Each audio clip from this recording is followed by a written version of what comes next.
This video was also inspired by the YouTuber Albert Boris. So go check out his channel because he does a lot of cool things, and he also did the Mario Party 9 boss ranking. Welcome back to some more Mario Party 9 for some bosses.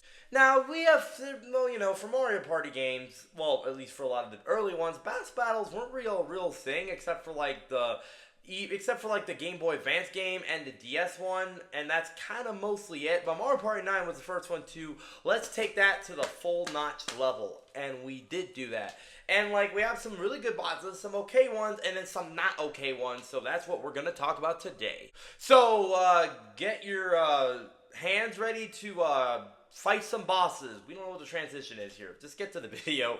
A boss battle. All these have some form of strategy at the very least, except for juniors, which is literally hitting a dice block and hoping you get lucky, and that's the entire minigame.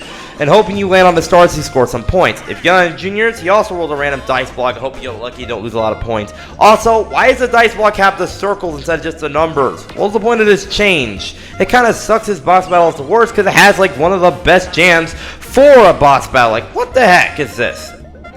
Chain Chomp one is at least has some strategy where you gotta watch the rails to pick a minecart quickly or remembering what route it is. And then after that, that's the minigame.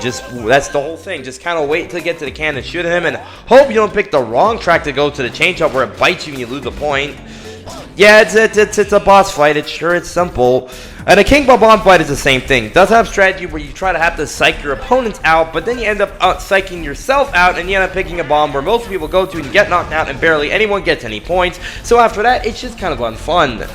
I know, and the King Bomb in its first phase doesn't even have any attacks, just sits there doing nothing until the second phase where it actually does attack. Also, we're throwing bombs at him. Shouldn't he just, you know, explode because he's a bomb?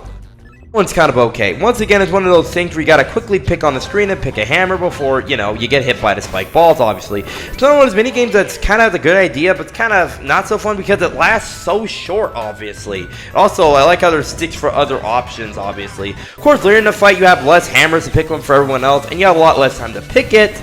But it's another one of those mini games that keeps going by right in a flash. And same thing for the blue mini game. It's a pretty good one, but then the controls kind of just make it just okay. You gotta keep shooting your cannonballs at the squid, and then can shoot the big ass urchins that shoot at your opponent so they lose points instead of you.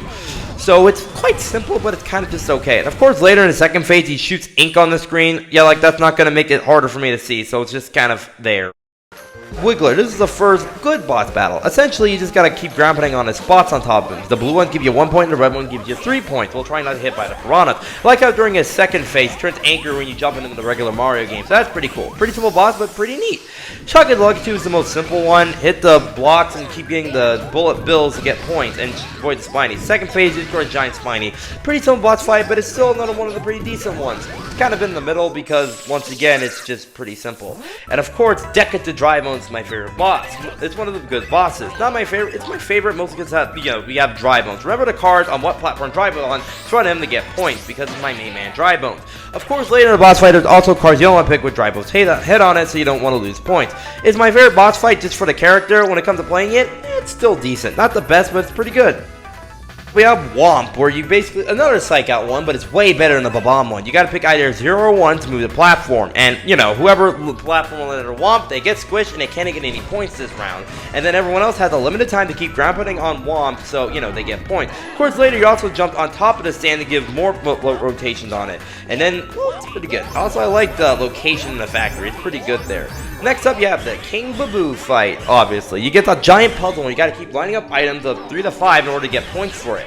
It's pretty fun. And obviously, you can also line up lightning to get more points and steal points from your opponents. It's quite nice. His second phase is kind of lame. All he does is, like, change the candle lighting and throw a boo, so it's okay.